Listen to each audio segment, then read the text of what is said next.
Hello, and welcome to this program on women building peace across the Israeli-Palestinian divide. We are pleased to host this conversation with Reem Al-Haj Ajra, the Director of Women of the Sun in Palestine, and with Yael Baradok Bahat, the Co-Director of Women Wage Peace in Israel. This year marks the 25th anniversary of the UN Security Council's adoption of the Women, Peace, and Security Resolution that formally recognized that peace cannot be achieved without the inclusion, leadership, and experiences of women. Today, wars are increasing and more deadly. Peace seems elusive, and suffering, particularly of women and children, is horrific. Although women are disproportionately affected, their leadership in peace building and negotiations are all too often sidelined in peace processes. Women Wage Peace and Women of the Sun came together in an historic partnership. Their movement is nonpartisan, does not support any one specific solution to the conflict, but it must be nonviolent, respectful, and mutually accepted.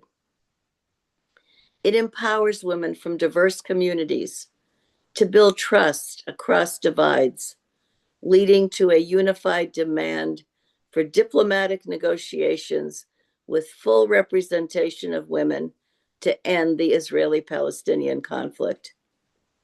They recognize the pivotal role women must play in fostering justice, peace, and security, and yet they acknowledge their marginalization in formal peace processes to date. Both groups have lost members in the war. Women Wage Peace lost members in the Hamas attack on October the 7th, including their co-founder. Women of the Sun's members have been killed in Gaza. The pain is not a stranger to either side. They have issued a mother's call for peace, which you saw on your screen as the program began. It is a demand that leaders listen to their call and promptly begin peace talks and negotiations with a determined commitment to achieving a political solution to this long and painful conflict. There are forces on both sides who criticize these groups coming together. There are others who say their efforts are futile.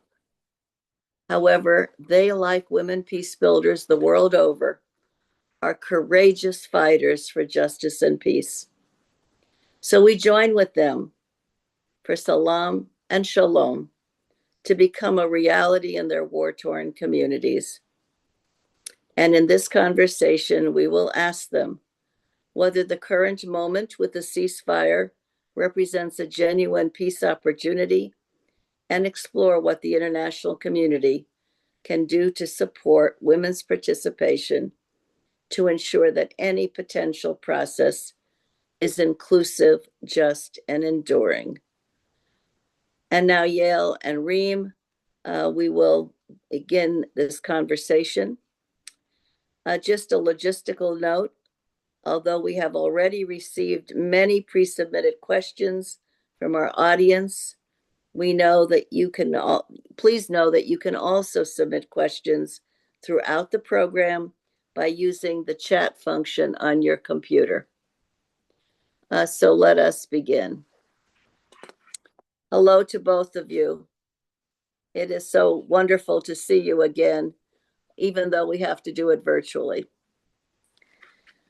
Let's begin by discussing how you came together. How do the perspectives of women shape your strategies, and what do you hope to realize through your hard work, which has not been easy? Reem, let's start with you.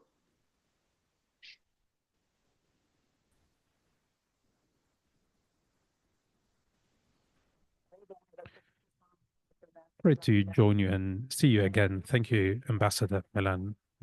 As a Palestinian woman, It's not easy for me to meet with Israelis, especially in light of the current political circumstances. Reem, Circumstances excuse that me, we can you live, turn your camera around so we can, there you go. Perfect. Oh, you were sideways. Okay, good. circumstances that we experience on a daily basis.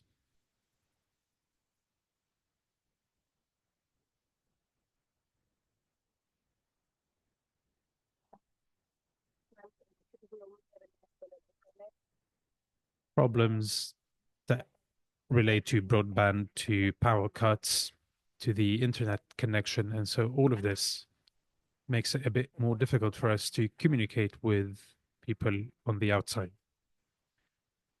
Again, I will be talking about my experience as a Palestinian woman. It's very difficult to engage in conversation with the Israelis. We are accused of normalizing ties with Israel, of being traitors. Just the mere idea of meeting or talking with the Israelis is out of the ordinary, specifically after the October 7 attacks. We are accused of collaborating with the Israelis. So why should we keep doing that? Our answer is that our collective grief, our collective pain is the driving force. We share the same feelings. Yael and I refuse for our children to be sacrificed on the altar of these conflicts where they have no role to play.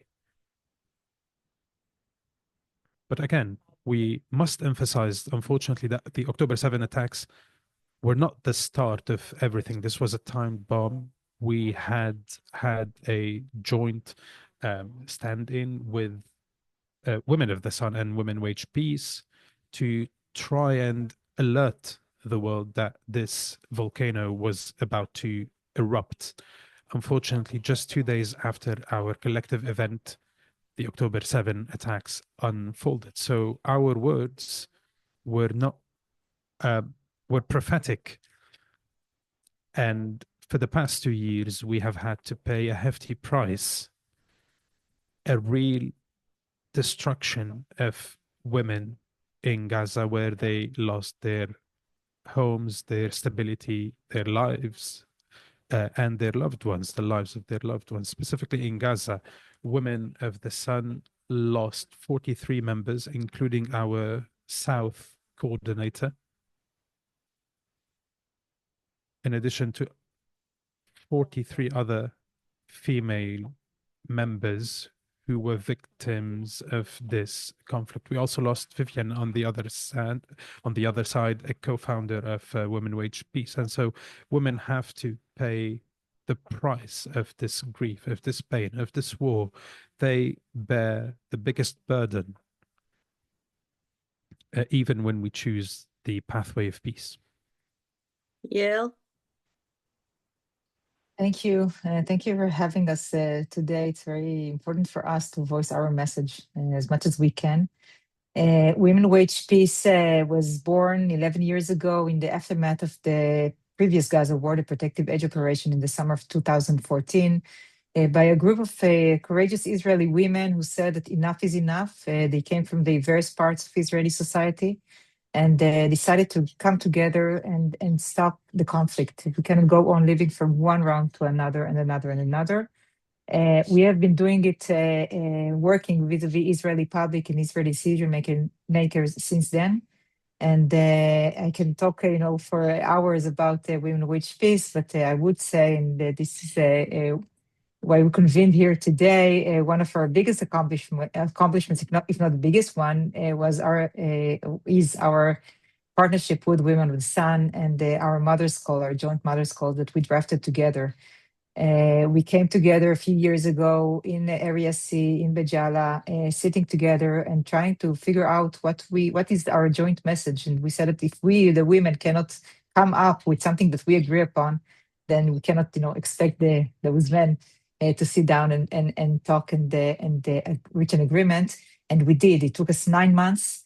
We drafted together the Mother's Call and then established our partnership between Women Wage Peace and Women of the Sun.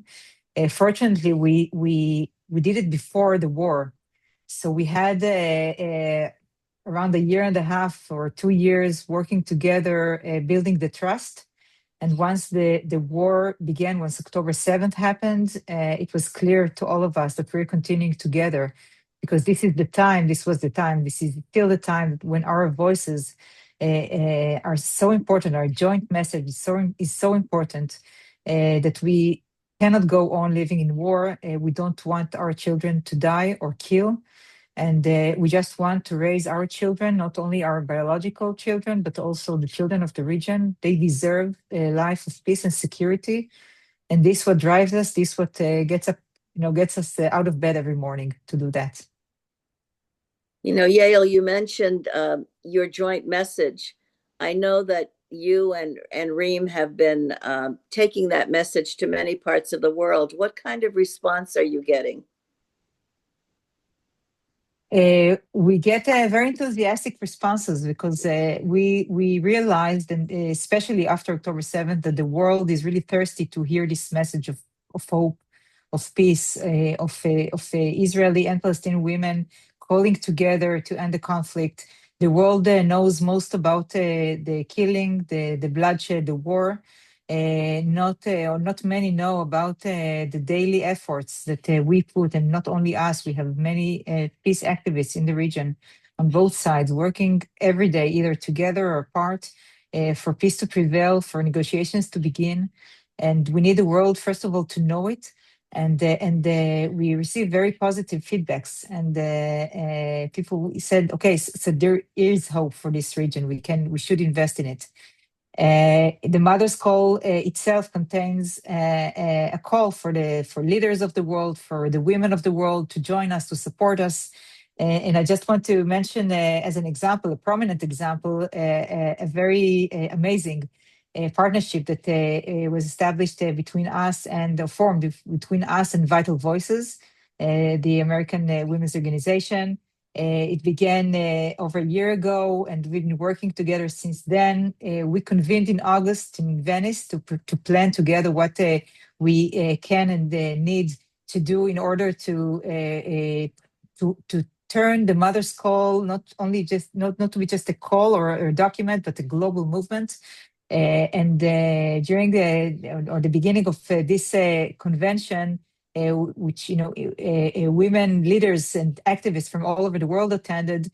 Alice Nelson, the president and CEO of Vital Voices, opened with a very moving sentence. She said, "Thank you for answering the Mother's Call." And we want the world and the women of the world to answer as well. Looking ahead, save the date. In March 2026, we're going to hold a very special event in Rome.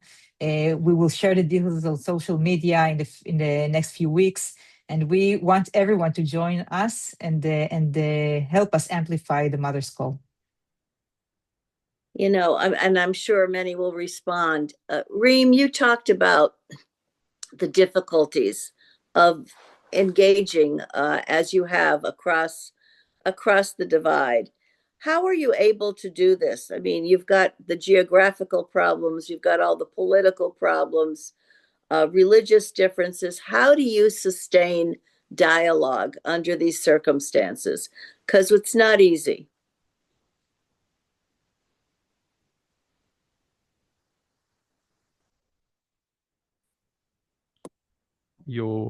The answer lies in the question. It's the difficult circumstances. I live in a Palestinian refugee camp in a hotspot where you have different political factions. Some of them are ideologically extreme because they are refugees since 1948. And so for them, it's not really easy to talk about peace or to engage peacefully with the Israelis. At the same time, we cannot have a discourse or rhetoric different from that of the Palestinian Authority that would put us in grave danger. When we talk about peace, we are likely to get abused or attacked, and that has already happened several times. And so I try and approach this on a daily basis, see what we need to do. Perhaps sometimes we could work individually, sometimes in groups. or even at the diplomatic international level. So it really depends on the day. We work on a daily basis, and it's difficult to fashion a long-term vision. In Gaza, the situation was even more difficult, more challenging to try and raise or to spread the idea of peace during war in Gaza. That was no easy feat. But with time, it was clear. Women realized that we needed to end the war. We had um, hundreds of women sign our petition. We tried and deliver humanitarian assistance, educational and psychosocial support services, specifically targeting children. We held 18 different classrooms so that no children are left behind. They received basic education, and their uh, mothers were their teachers. And so things were complicated, were challenging. But I've always said if we are to choose, or if we chose a military resistance, we are called terrorists. If we choose peaceful resistance, we are called, or we are accused of being collaborators. This is why we need to go back to the negotiations table with the Israelis. And the only solution moving forward for Israeli and Palestinian leaders is to sit and talk so that children and women are not the victim of this political conflict. Women's participation was not a thing. We were excluded. Even in the latest round of ceasefire talks, no woman was represented, whether on the Israeli or the Palestinian side. We tried to raise our voices on a daily basis so that politicians could hear us locally, domestically, and internationally. So we focused on the intra-Palestinian side of things, but also on the Israeli side of things. This duality was challenging, but I believe that we had a relative success, especially seeing that we keep doing this. I want to just add Yes, please. that even during the war, despite all the challenges that Rin just described, we managed to hold a joint binational training program for women on both sides, from both sides, coming together. We had two groups, one focusing on religion and peace, and one focusing on environment and peace. And the women themselves, the participants, were eager to meet women from the other side. And just to quote one of, once we're together, overcoming the logistical and the really substantial challenges and barriers, we look each other in the eyes, and then we begin humanizing each other. We begin to fight or combat dehumanization, which is one of the major obstacles towards peace currently. And just to quote one of the participants of the climate group, she said that. She put it very beautifully. She said, I learned at the end of the program, she said, I learned that the most sustaining resource is the human resource. And this is something that we've learned. There is no substitute for coming together physically, looking each other in the eyes, hugging, learning that we all share the same fears, the same hopes, this is what we want to do, and we want to expand it because every Israeli and every Palestinian needs to experience it, to know that there are partners on the other side, there are humans on the other side, just want, like us, to live in peace and security. Mm-hmm. Yes, tapping that human experience. So, Reem, you talked a bit about the need to come together, the need to be at the table, I think is the way you put it. And this is one of the recurring questions from our audience and their pre-submitted questions, and one I know that we're all grappling with, which is how do women like yourselves and those across both of your constituencies who care about peace and want to become more than symbolic participants, to the extent that women have been engaged, it's been mostly on the sidelines, and a lot of it has been symbolic or token. So how do we ensure that women can be actual decision makers in the formal process and in the reconstruction that's going to have to take place. And because there are the barriers that we are all familiar with and that you've just underscored, what's your sense of how we get there? How do we move from the margins to the mainstream to actual decision making? What will it take? Either one of you can start. Go ahead, Yale. They want to start. Areem, whoever. Okay. I'll go first. As Palestinian women, unless we are part of a political agenda affiliated with a political group, it is very difficult for us to have a seat at the political table. We have to be affiliated with one or another male-dominated agenda. Unfortunately, as a woman-led movement, as a Palestinian independent women-led movement, unfortunately, we do not have a seat at the table.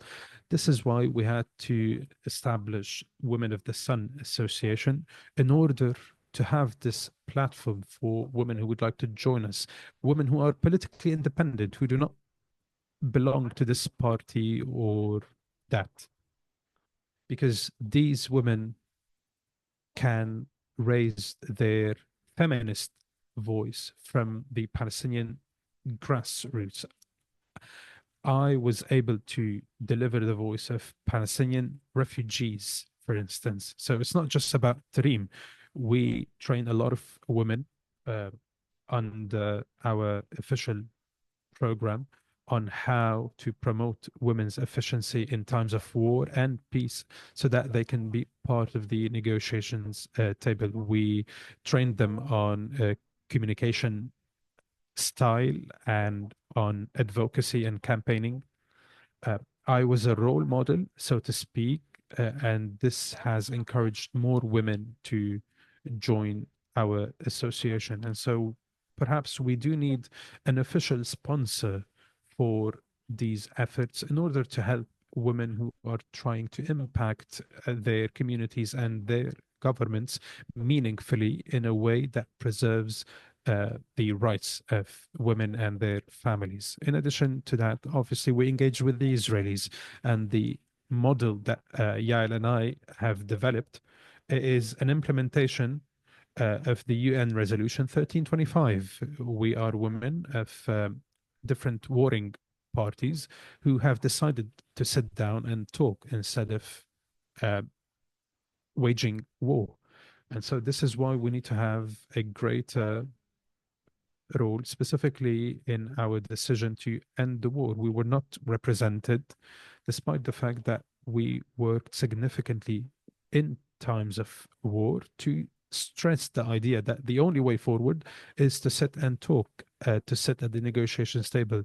After hundreds of thousands of casualties and significant destruction, we are back at the negotiations table. Why has it taken us so long to do that? That negotiations table should have been there from the onset. And as grassroots women, we have to be there to raise our voices, to express our wartime suffering, suffering that is the result of unilateral decisions.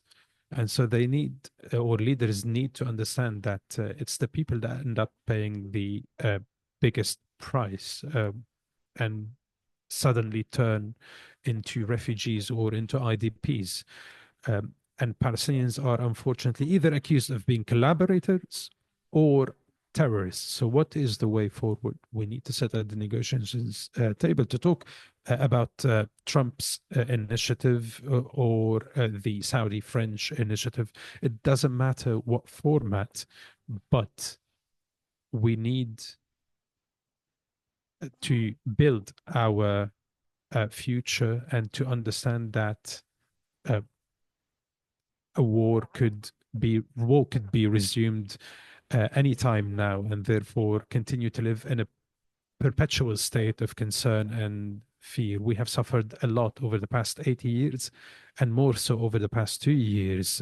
A war that has destroyed both the Israelis and the Palestinians, further dividing us politically and creating this sense of hatred and fear. And at the end of the day, we had to go back to the negotiations table. So this is what we need to uh, pay attention to. You waged war, and then you went back to sit at the negotiations table, something that you could have done from the onset. I will just you want build. to add to that? And Yeah, Reem mentioned needing an official sponsor. How do you get to the table? So first of all, I do want to begin before that, because what we're doing now, before there is even a table, Right. we are training our women, our members and activists, both on both sides. Women of the Sun are doing it really inspiringly, despite all the challenges and then the they fear and the obstacles. But both of us, both movements, we train women in negotiation, in talking about peace, in public speaking, in being in touch with policymakers, and we encourage our activists to become more prominent and talk more about peace, more confident talking about peace.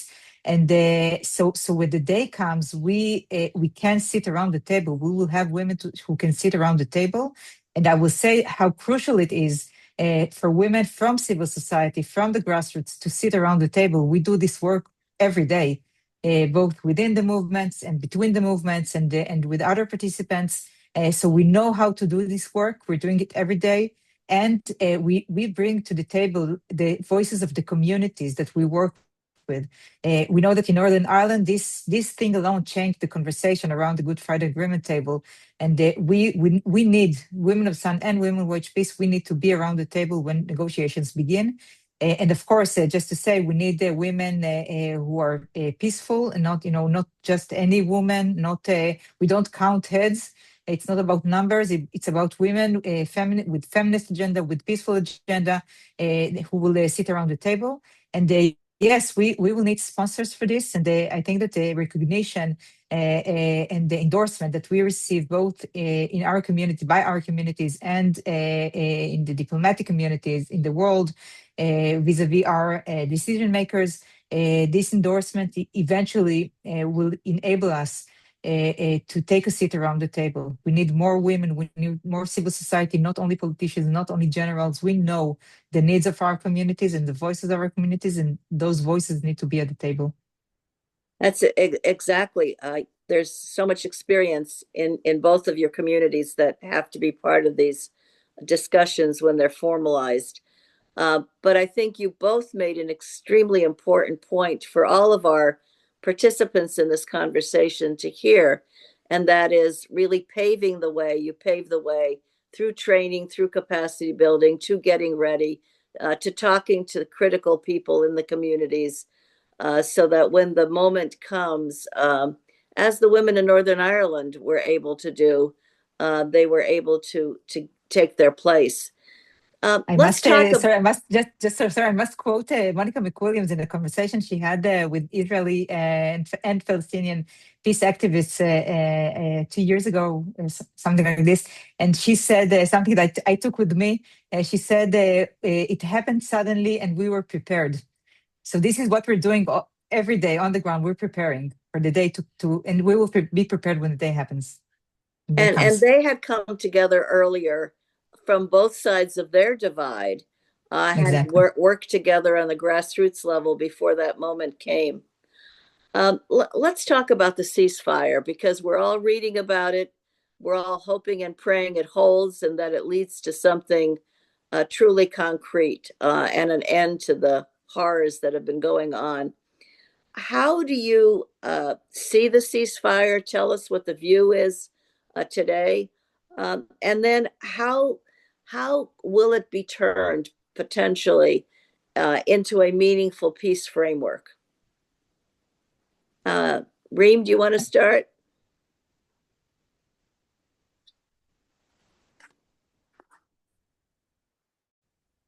For us, the ceasefire was the last hope and breath for the Palestinians.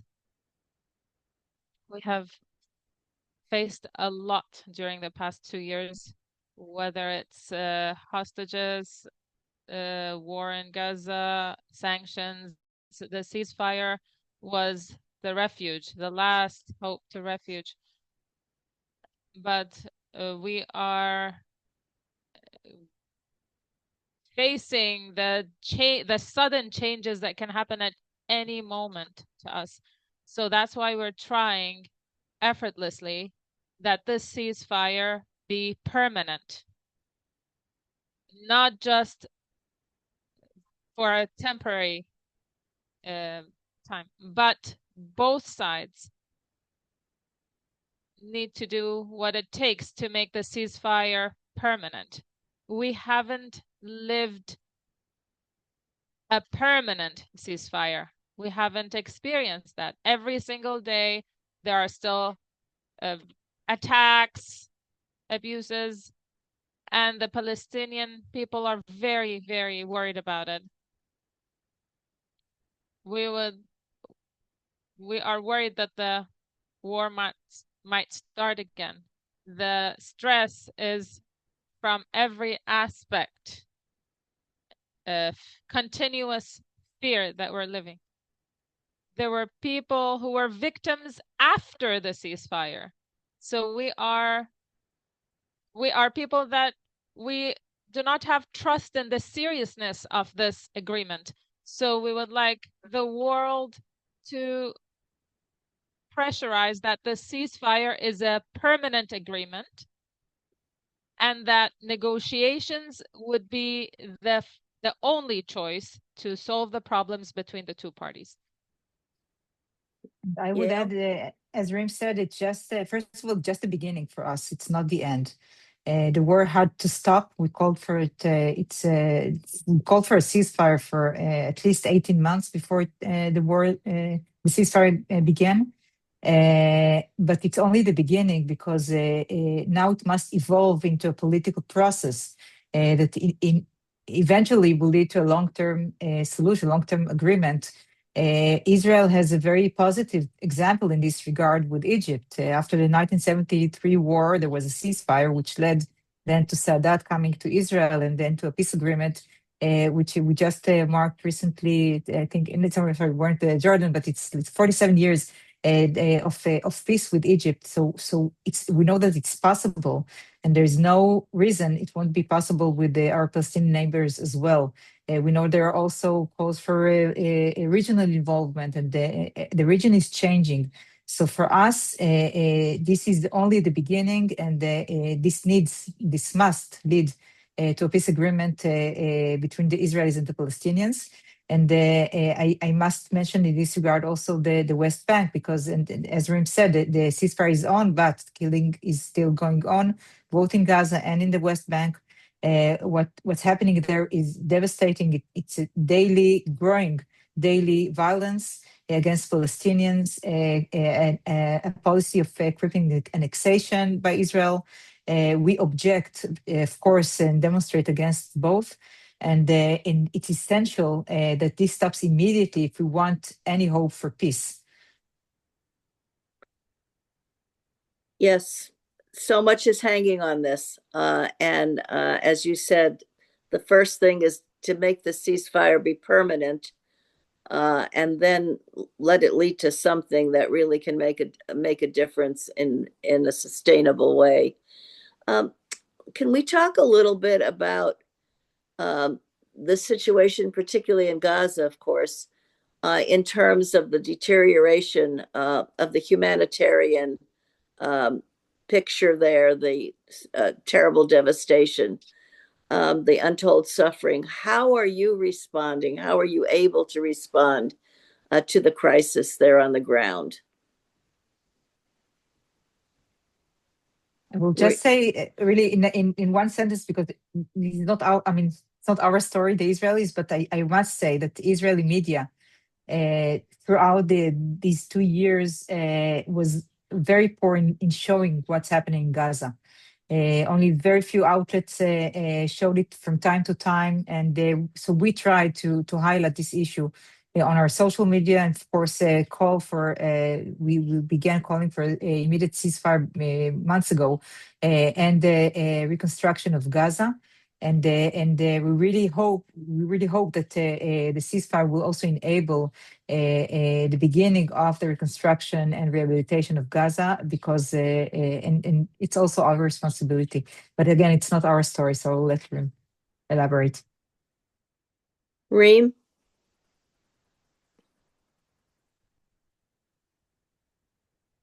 About Gaza, of course, the media was very poor, and it was actually destructive to the life in Gaza. It was highlighting certain things, not other things. It wasn't highlighting the importance of the humanitarian status people were living in, women, children, seniors. It was highlighting the destruction and the killings and the operations that were happening. However, Yael said, I was transferring the image to the Israelis, what the situation was in Gaza, based on the members of the Women of the Sun who were there. Also, to our collaborators in Women Wage Peace. We have transferred to them a lot of the humanitarian aids, the emergency aids, but they were limited because it was difficult to transfer the money to them, and also to transfer some other aids to them. There were military authorities controlling these aids. I was trying to send feminine aids to the woman there. For 2 years, she couldn't take off her scarf. She couldn't find a washroom. It's the most basic right to be able to use a washroom. Also, the feminine hygiene products were not available during the war, like personal hygiene, the diseases, women in labor, C-sections, NICUs, all these things people were not focusing on as we were talking about them. How these women were fighting to find milk for their children. Because women stopped having milk in their own bodies to provide to their children. These women were very scared all the time. Also, for the plan after the war, what we want to do is to build a refugee center for them, for all these children who have lost their parents and don't have any support emotionally and socially, and who have lost safety and security. So we have a plan that we're working on right now, how to build a center for the Women of the Sun in Gaza, so we could empower these women again, help work on their emotional state, and take them out of these traumas that they've been through, and to train them so they can work and support their families and rebuild themselves. So we are marketing them globally and what they're building, their crafts. So our work is still difficult and complicated after the war, but we believe that women are able to build societies after they're torn apart in wars. And thank you, Milan, for this platform in which we're able to express our thoughts freely and talk about the solutions, because we are the two only organizations that were talking about the solution for the war, not just about the problems themselves. We don't think about what the occupation did. We're talking about how to get out of it. But unfortunately, our voices up until now. It was heard globally, but locally, not much. No one's asking about us. Yael and Women Wage Peace were there for 2 years on the streets and saying that we want a peace solution. We're standing at the Knesset. And me and Yael have a dialogue between us. I know how an Israeli person thinks. And I know that now she knows how I think as a Palestinian person, because we're in touch all the time. We're sending messages to each other, how we're living, how they're living. Also, our common work, if it's not common geographically, but it's common in our thoughts. So this is a model in which we have broken all the borders. They think we're not normal, but we are the normal ones in a time that everything else is wrong in. Well, not just the normal ones, but you're really articulating what needs to be done in immediately and over the long term.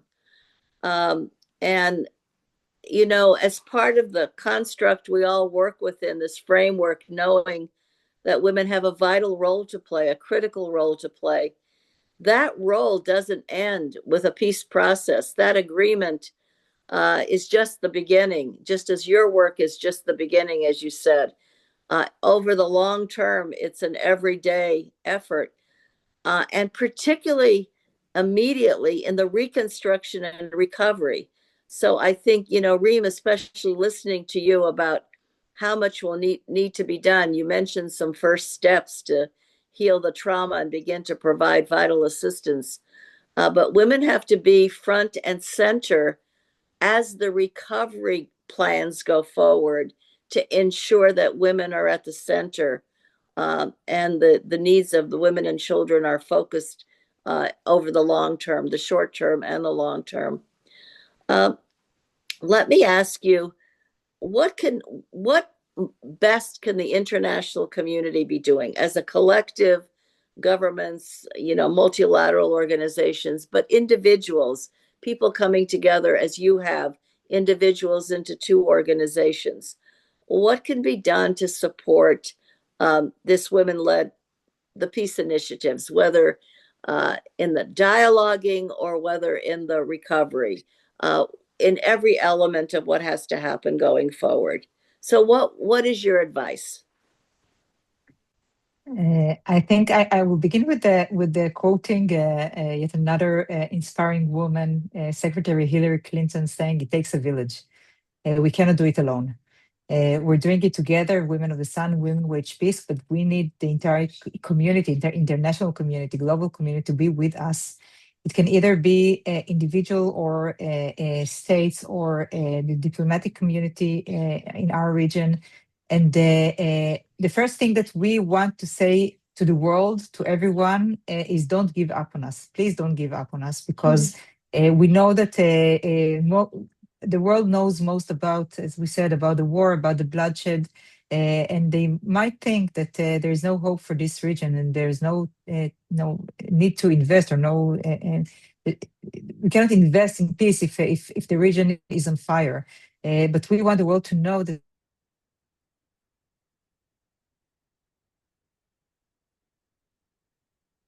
for peace. Please join individually and as groups.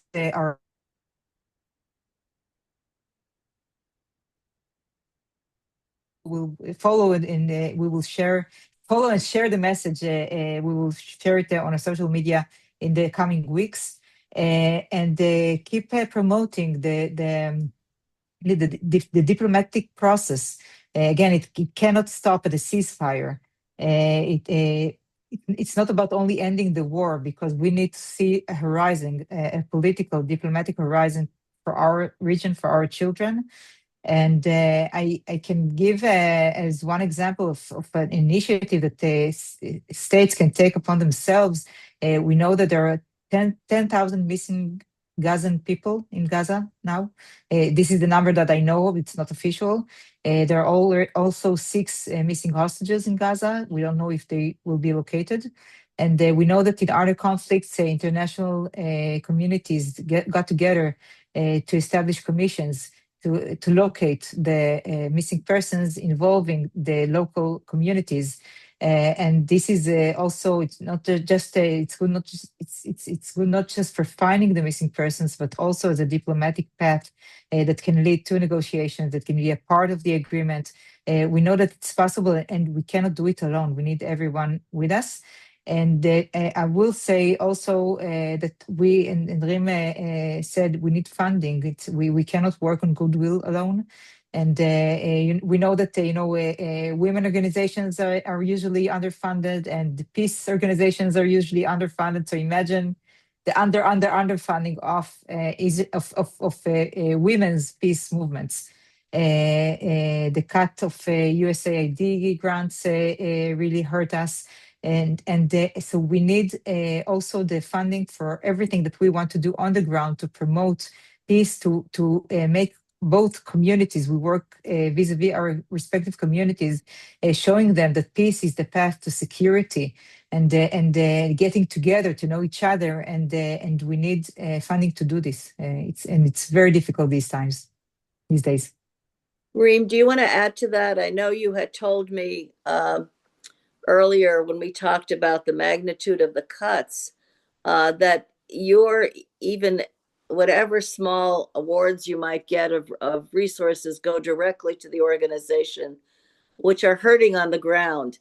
And then listening to Yael just now about the international community, all of us not giving up, not saying this problem is so big that there's really nothing that anybody can do. Help us with your recommendations.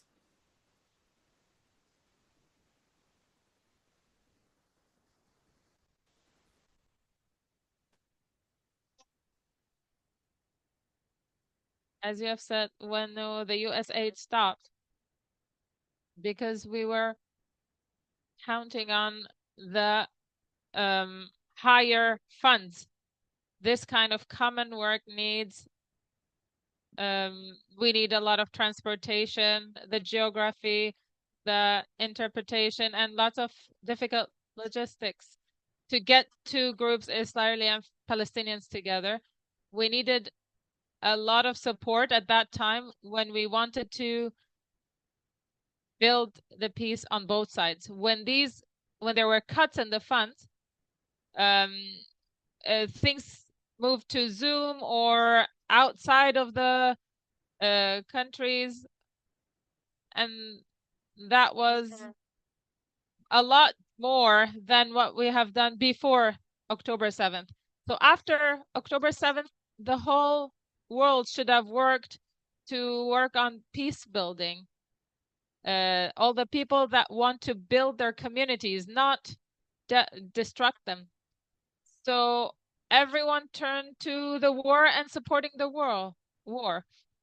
Most of the world got into two sides. One side to Palestine, one side supporting Israel. The whole thing became who wants to be with who. There is a middle part there who want to get people together and be the bridge between the two nations. So no one has thought how much it's important how a Palestinian thinks, how the Israeli thinks, how we both think next to each other. We have broken that barrier, and I'm thinking how I want to cooperate with Yael. There are many common things between us. So all these millions that went to the war and killing and destruction, if we were using it to supporting the peace building process and improving the way of living in Palestine and reducing the corruption, and instead of killing people or destructing the economic situation, I have gotten to a place where I thought that it's best for all Palestinians to die, because how are we going to recover from this trauma of the fear of the killings, of the destruction?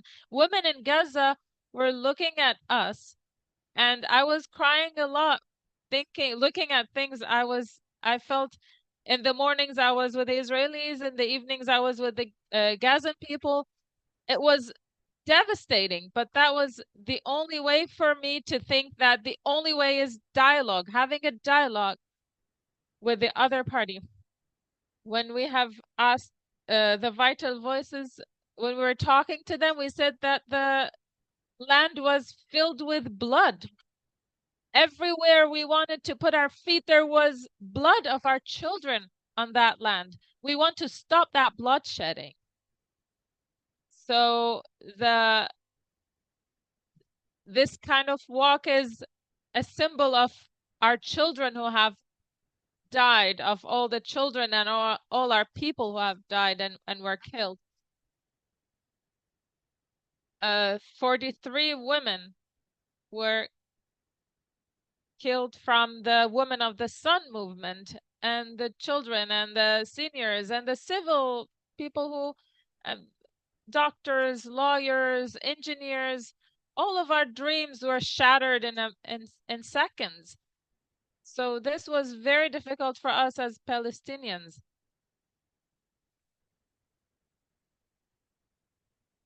So after October 7th,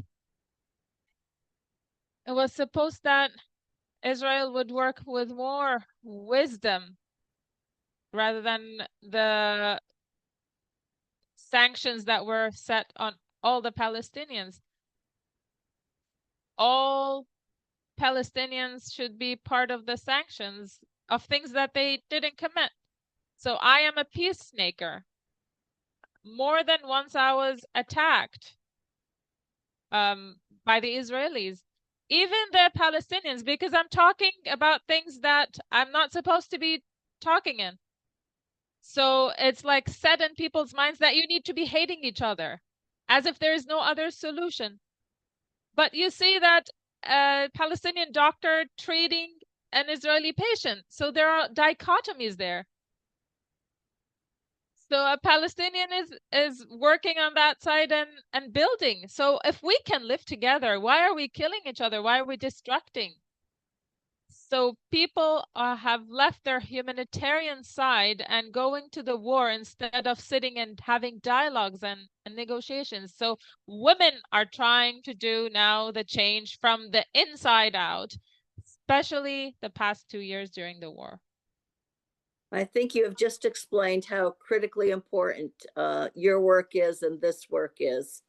We want to turn to our audience and all the questions that have been submitted, and there are more being submitted as you're both speaking. But I just quickly want to ask each of you a specific question. And Yael, let me start with you.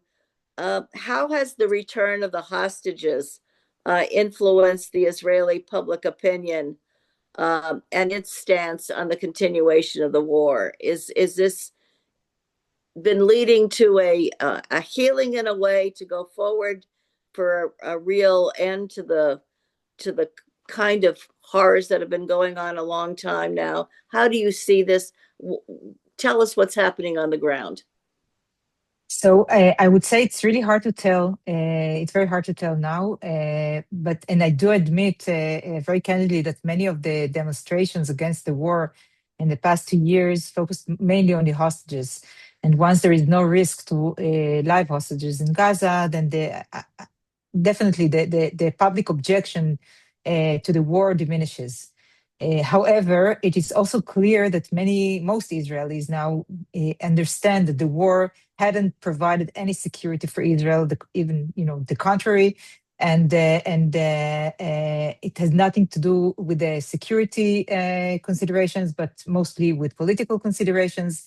So I believe that there will be objection to return to the war, to renew the war by Israeli public. I cannot say in advance, if it will be a very massive objection or not, but trust us to be the leading voice against the renew or the prospective renew of the war.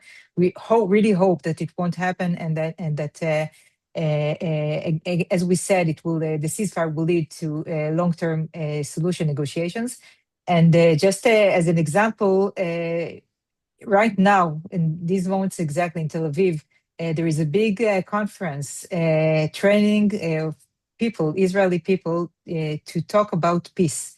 And it is organized and held by a group group of people until 2 years ago had really abstained from talking about the conflict, talking about peace, talking about a political agreement.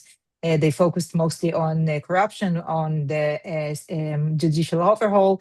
And now they're talking about peace because more and more Israelis understand first that there is such a huge connection, very strong connection between the conflict, the Israeli-Palestinian conflict, and the political problems of Israel, the corruption, the judicial overhaul, the annexation, and so forth. And they want and they know that without peace, without a political agreement, the Israeli democracy is in danger. So now they joined forces with us. They invited the women wage peace representatives to tell about our experience and share our work because we do it, we have been doing it for 11 years now, talking with the public about peace. Well, all these steps are so critically important.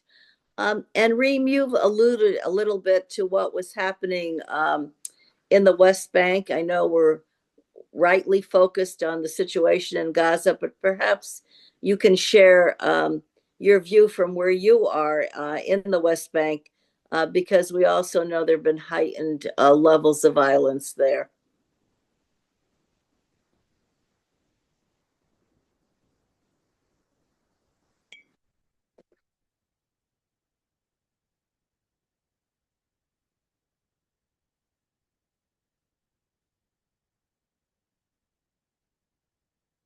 Everyone has seen the devastation in Gaza, and light was shed, rightly so, on Gaza, but no one really talked about the West Bank, the collective punishment that West Bankers had to endure, specifically in North West Bank, a number of refugee camps in Jenin, in Tulkarm, daily incursions, turning these refugee camps into gated communities, effectively turning them into open-air prisons. Significant economic devastation, thousands of calls and text messages requesting any form of humanitarian support, medicine for the elderly, for babies. Palestinian Health Ministry could not deliver any services in certain areas. They ran out of medication. They could not provide the necessary treatments. Also, salaries of the Palestinian Authority employees. These were not paid, and so that made it difficult for Palestinian Authority staff to provide their children with education. So many academic years, or 2 academic years, were lost. Children had to drop out, no teachers teaching or working in those hospitals, and so really significant challenges. We also had a number of Palestinian prisoners from the West Bank, thousands, 12,000 Palestinian prisoners subjugated to torture, and humanitarian organizations were not even allowed into Israeli prisons. All of these factors has created a state of fear and confusion among Palestinians. Will this war ever end? How can we address this situation? What are the alternative plans? Unfortunately, we never have alternative plans to resolve ongoing crises. The Palestinian Authority did not attend to the needs of Palestinians because of they were denied their salaries and their revenues by the Israelis. And so a call for the international community to continue pressuring the Israeli government to commit to the ceasefire and to allow the rebuilding, not only in Gaza, but also in the West Bank. This is our top priority, especially since winter is upon us. Gaza has no lodging, no housing, no heating. And so the international community has to pay attention to the situation of prisoners, to tend to their wounds, to see how they're living, their psychological and mental health situation inside Israeli prisons. The ICRC, the Red Cross, has a role to play. Economically, Palestine is economically devastated, specifically SMEs and women-led businesses.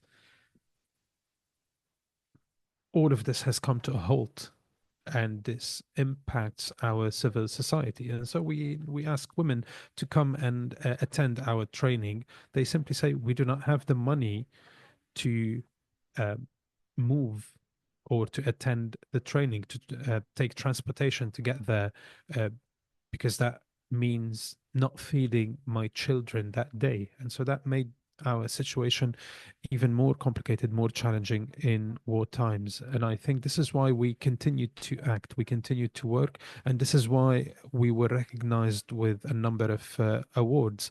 And the money that we received was then given to our Palestinian women, because we're not there to highlight our own feats, but to highlight the resilience and the resistance of Palestinians who continue to resist peacefully in a non-violent fashion. This was difficult to do, but we did it anyway. And it will continue to be difficult, but the work must be done. We're going to turn now to our audience. Jihan, can you ask some of the questions that have come in? Yes, I'll begin with the first question. We are a group of students from Freedom High School in Northern Virginia. Thank you so much for the enlightening discussion. We wanted to know what steps you would advise us to take as students to raise awareness and keep in touch with such important discussions about the conflict. What are the predictions for the next 5 years from both women-led organizations? Very interesting and very engaging. So even students can be involved. Yael, do you want to start?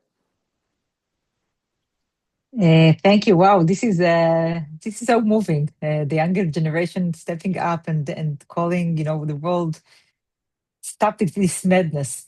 We always say that we were born to the conflict, our children were born to the conflict. We hope that our grandchildren will be born to a different reality when they wouldn't even understand why the hell we fought.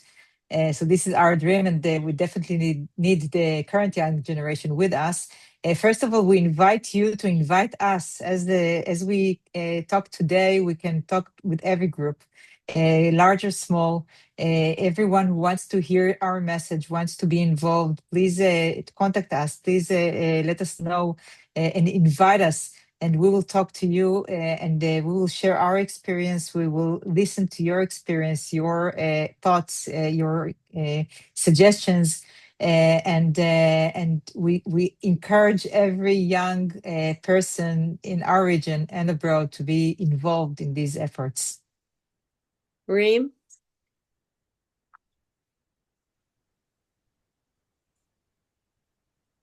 Women of the Sun Association is a youth-led association. I am the eldest member. I know it's shocking, but we focus on teenagers and on young people. We have young male men who support Women of the Sun. We are also truly a women-led association par excellence, because we know that this is a challenge in a male-dominated Eastern or Oriental community. So we need buy-in from men, otherwise we would not succeed. And this is what we're trying to do with these younger generations, to help them understand the key role of women and see how they can support women. We try and engage these men in our political actions in a way that reflects the UN Resolution 1325. And so our young men and women engaged in joint trainings to understand, to help men understand that you will end up marrying a woman, your mother is a woman, and so women are half the society, half the community. Uh, and so this gender balance is of critical importance, how men can support women to be influencers, to be impactful by being there for them.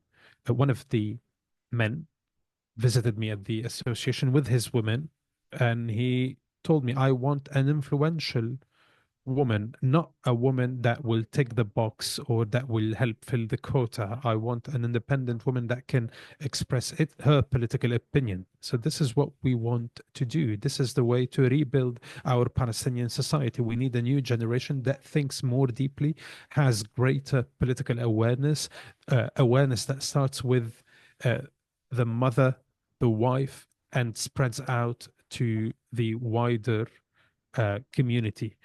We started with my own children, a key element of the Women of the Sun.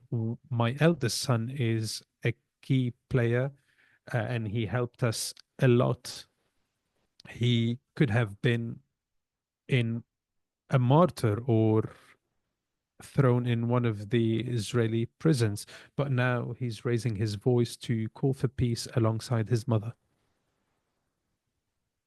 Jihan, let's take the two questions together, and then Yael and Reem can address either one or both, because we're running out of very short on time. Yes, two questions together that have been recurring in the audience Q&A. How can the right actors be involved in the rebuilding of Gaza, women and the people who live there or want to return? And the other question, what message would you like to send to women peace advocates in other parts of the world who face authoritarianism or civil conflict?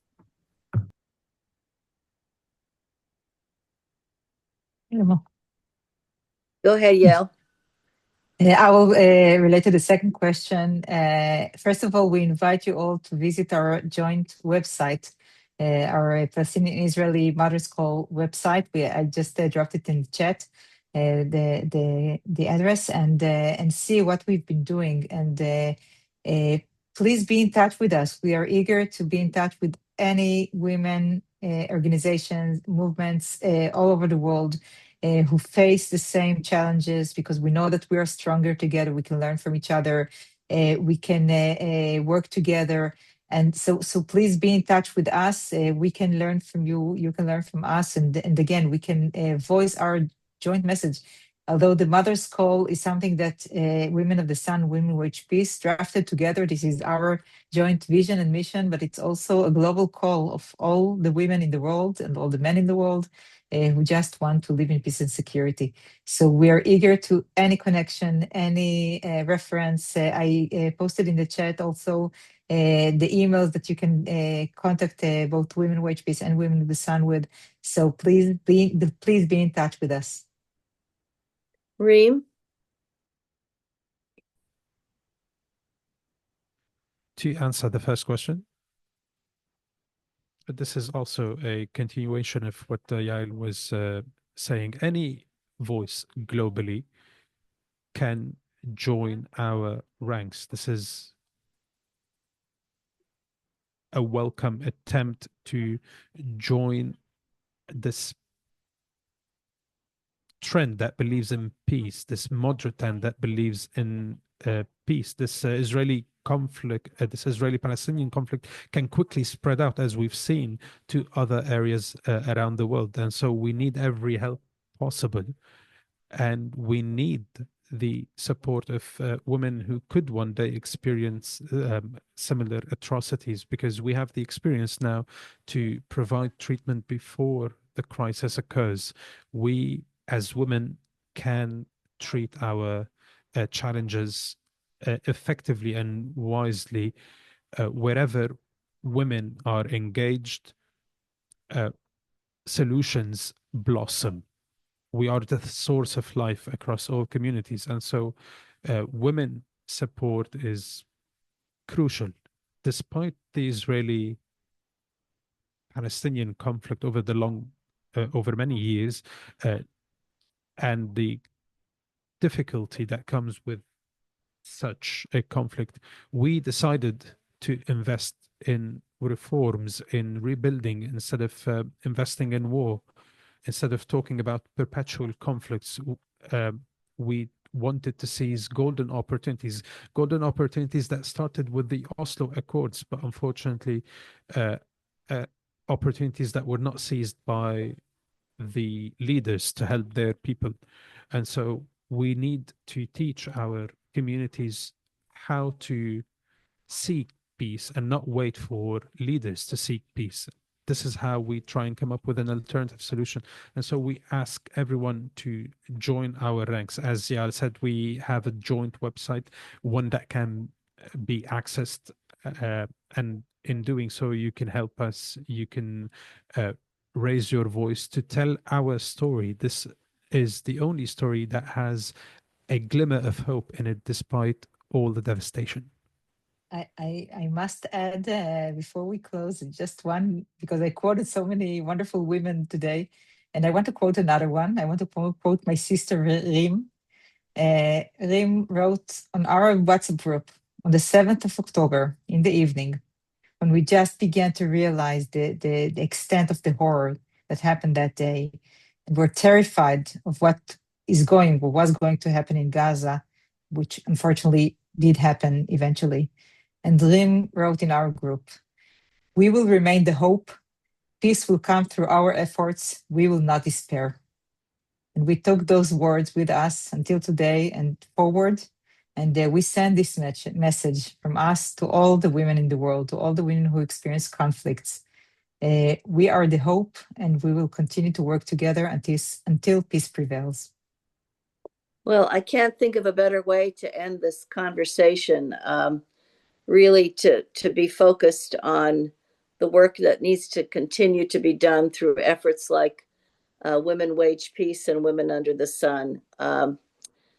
It is a wonderful tribute to the courage and the commitment, the resilience, and the indomitable spirit that you and your colleagues have been demonstrating to all of us about what needs to be done. And I think we've heard today again how important it is not to give up, that peace can really come to the Israel-Palestine situation after too many decades, and particularly after the most recent horrors. May the ceasefire become permanent. And as you both said, open up channels for diplomacy and for genuine recovery. And ultimately for a sustainable peace. But we are grateful to you. I'm thinking as I'm listening to you, as others may be as well, that it would be good to get together again like this, maybe a few months from now, to hear where things are, what continues to need to be done, and how we can work together. But I think in a spirit of solidarity, whether we're students or professionals or grassroots women's organizations, as the two of you represent, everybody is needed in this cause. And we're particularly grateful to the example that you provide, but perhaps even more importantly, to the work that you're doing every day in a very difficult situation. So thank you, Reem. Thank you, Yael, and thank you to all of your sisters and beyond in this movement.